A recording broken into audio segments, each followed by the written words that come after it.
அகிலத்தின் அன்பான சொந்தங்களுக்கு இணைய வணக்கம். மீனவர் காலனியினூடாக இணைந்திருக்கின்றோம். ஈரான் அமெரிக்கா இடையிலான பேச்சுவார்த்தை ஒரு உடன்பாட்டுடன் முடிவுக்கு வரலாம் என அனைவரும் எதிர்பார்த்தாலும் கூட தொடர்ச்சியாக இரண்டு தரப்பிலும் போடப்பட்ட நிபந்தனைகள் காரணமாக பேச்சுவார்த்தை மிகப்பெரிய இழுபறி நிலைக்கு மாறியிருக்கின்றது. ஈரானும் சரி அமெரிக்காவும் சரி சில விடயங்களில் இறுக்கமாக இருப்பதால் மிக கடுமையான ஒரு சிக்கல் இந்த பேச்சுவார்த்தையில் ஏற்பட்டிருக்கின்றது. இந்த நிலையில் ஈரானுடன் பேச்சுவார்த்தை நடத்தி கொண்டு ஈரானுக்குள் ஒரு தாக்குதலை நடத்துவதற்கு அமெரிக்கா நடத்திய முயற்சிகள், அதனால் ஏற்பட்ட மிக கடுமையான துப்பாக்கி சண்டை, இஸ்ரேலினுடைய உளவு ட்ரோனை சுட்டு வீழ்த்திய ஈரான், இது சார்ந்து வெளியாக இருக்கக்கூடிய பிந்தைய மிக முக்கியமான பல சம்பவங்களை இந்த காணொலியில் பார்க்கலாம். ஈரான் அமெரிக்கா இடையிலான பேச்சுவார்த்தை நடைபெற்றுக் கொண்டிருக்கும் சூழ்நிலையில் இரண்டு விடயங்கள் இங்கே மிகவும் முக்கியத்துவம் மிக்கவை. ஒன்று ஹார்முஸ் ஜலசந்தி விவகாரம், இரண்டாவது ஈரானின் செறிவூட்டப்பட்ட யுரேனியம் தொடர்பான விடயம். இந்த நிலையில் ஈரானின் நாடாளுமன்ற தேசிய பாதுகாப்பு குழுவின் தலைவர் இப்ராஹிம் அஜிசி என்று ரஷ்யாவின் ஸ்புட்னிக் ஊடகத்துக்கு வெளியிட்ட செய்திக்குறிப்பில், ஹார்முஸ் ஜலசந்தி என்பது போருக்கு முந்தைய நிலைமைக்கு திரும்ப போவதில்லை. அதில் இயல்பான போக்குவரத்துக்களை செய்வதற்கும் பல்வேறுபட்ட தடைகளை தளர்த்தி தாங்கள் ஒரு தளர்வான நடவடிக்கைகளை அங்கு மேற்கொண்டாலும் கூட போருக்கு முந்தியதைப் போல சுலபமாக எதிரி நாட்டு கப்பல்கள், அவர்களுக்கு ஆதரவானவர்கள் செல்வது ஒரு முடியாத விடயம் என்பதை தற்போது ஈரான் தெளிவுபடுத்தி இருக்கின்றார்கள். ஏனெனில் போருக்கு முன்பாக எந்த ஒரு நாட்டு கப்பலும் எந்தவித அனுமதியுமின்றி எந்தவித கட்டணமுமின்றி எவ்வித வழிமறிப்புமின்றி செல்லக்கூடியதாக இருந்தது. ஆனால் ஈரான் மீது இஸ்ரேல் அமெரிக்கா மிகப்பெரிய தாக்குதலை நடத்தி இருக்கும் சூழ்நிலையில் இனி இந்த இடம் வழியாக ஒரு இஸ்ரேலிய கப்பலோ அமெரிக்க கப்பல்களோ அவர்களுடன் சேர்ந்த கப்பல்களோ செல்வது தங்களுடைய பாதுகாப்புக்கு அச்சுறுத்தல். ஏனெனில் இவர்கள் இவ்வளவு தாக்குதலை நடத்தியவர்கள் அந்த கப்பல் வழியாக போர்க்கப்பல்களை அனுப்பி ஹார்முஸ் ஜலசந்தியில் இருந்து கூட ஒரு தாக்குதலை ஈரான் மீது நடத்துவதற்கான வாய்ப்புகள் இருக்கின்றது. வாய்ப்புகள் இல்லாமல் இல்லை.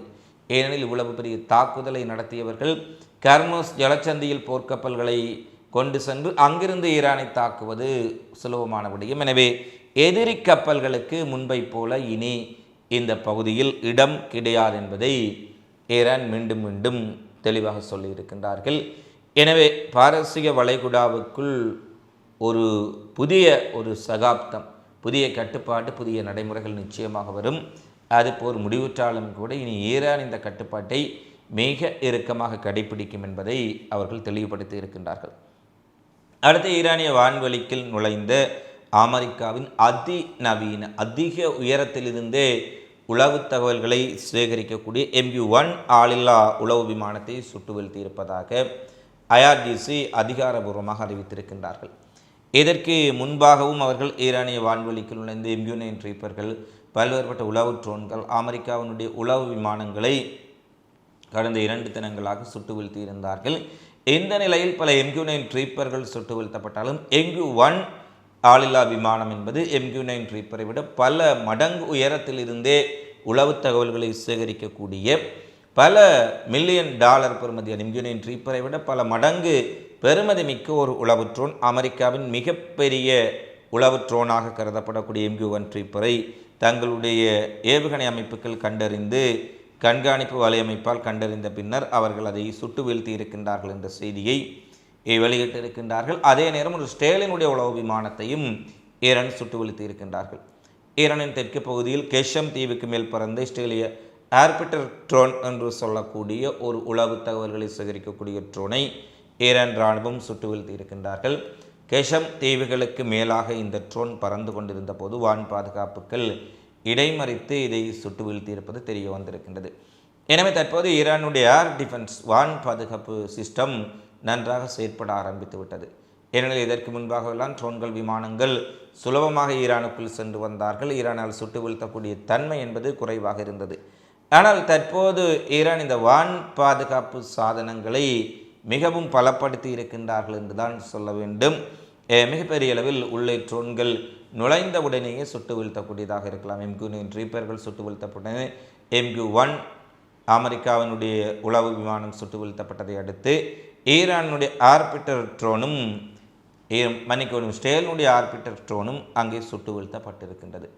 எனவே ஈரானுடைய வான் பாதுகாப்பு பொறிமுறைகள் மிகப்பெரிய அளவில் வேலை செய்து கொண்டிருக்கின்ற சூழ்நிலையில் இன்றைய நாளில் ஈரானினுடைய எல்லை பகுதி ஒன்றினூடாக சல்தோரன் கவுண்டி என்று சொல்லக்கூடிய எல்லை காவல் படைப்பிரிவு மீது ஒரு மிகப்பெரிய பயங்கரவாத தாக்குதல் நடத்தப்பட்டிருக்கின்றது.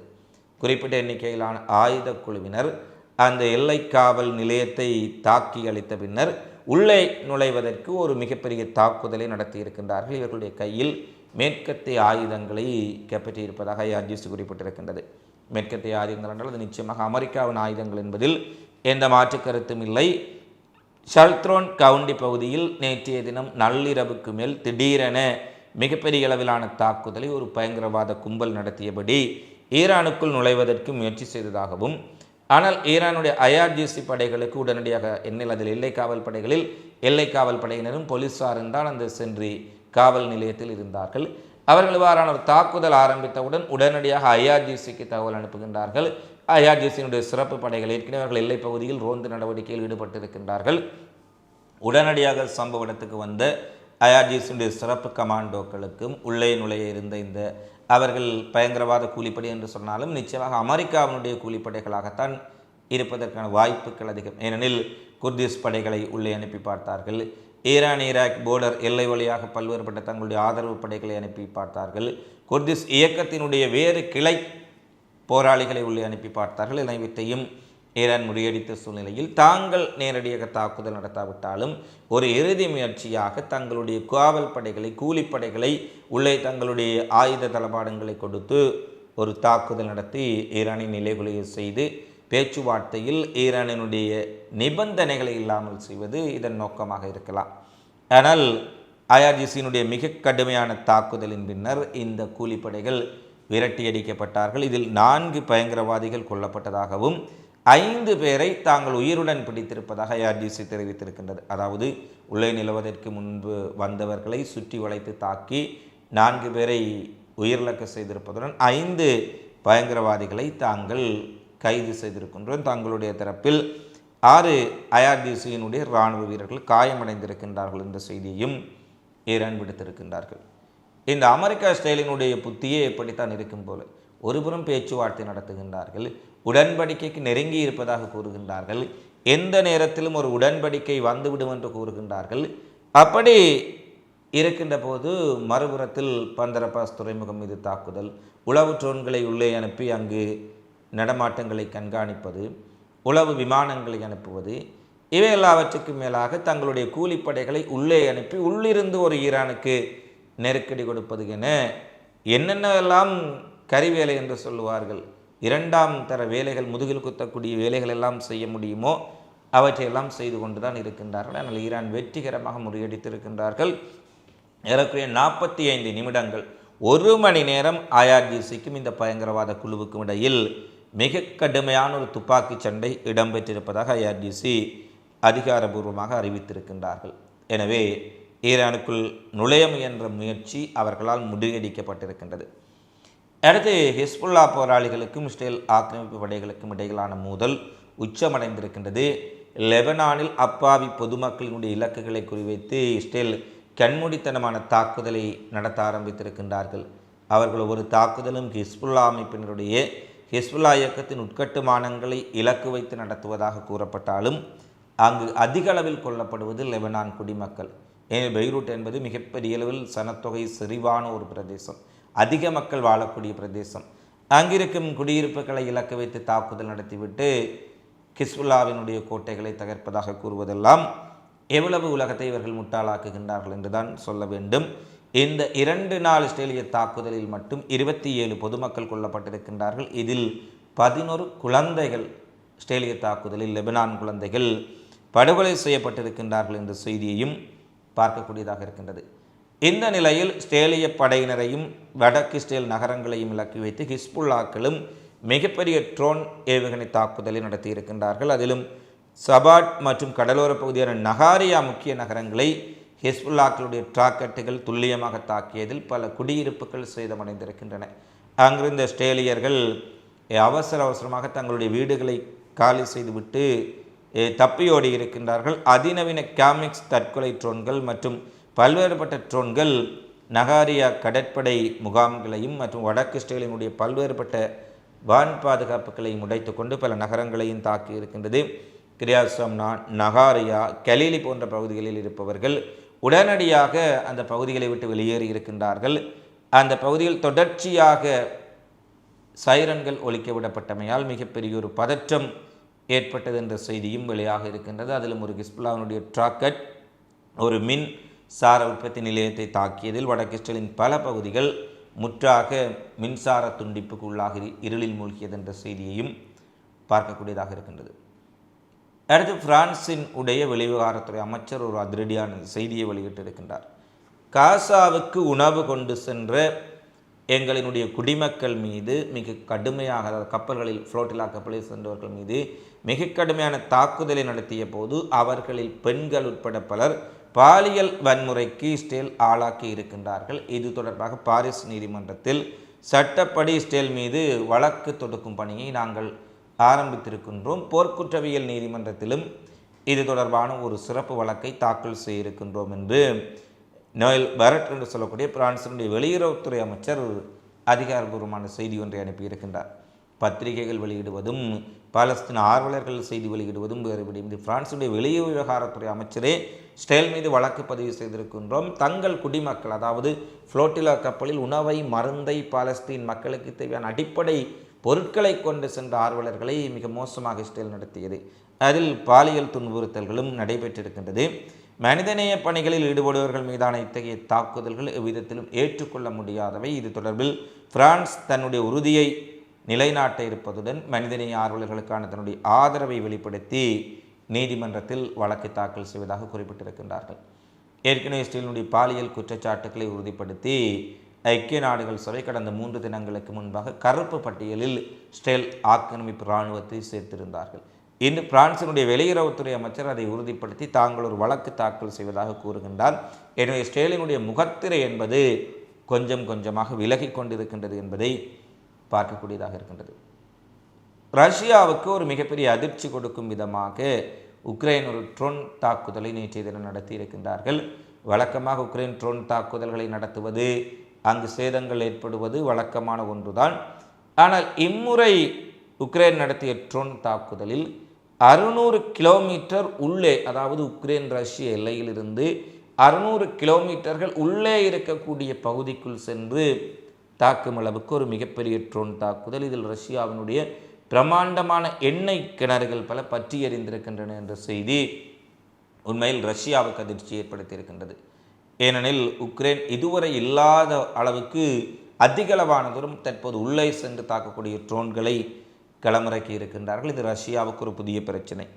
இந்த சூழ்நிலையில் நேற்றைய தினம் மேற்குலக ஊடகங்களிடம் பேசிய ஜெலன்ஸ்கி 17 மாதங்களில் நாங்கள் ஏனைய நாடுகளை எதிர்பார்க்காமல் எங்களுடைய சொந்த தயாரிப்பில் 280 கிலோகிராம் எடை கொண்ட வெடிமருந்தை சுமந்து செல்லக்கூடிய வழிகாட்டப்பட்ட அதிநவீன ஏவுகணைகளை உருவாக்கி இருக்கின்றோம்.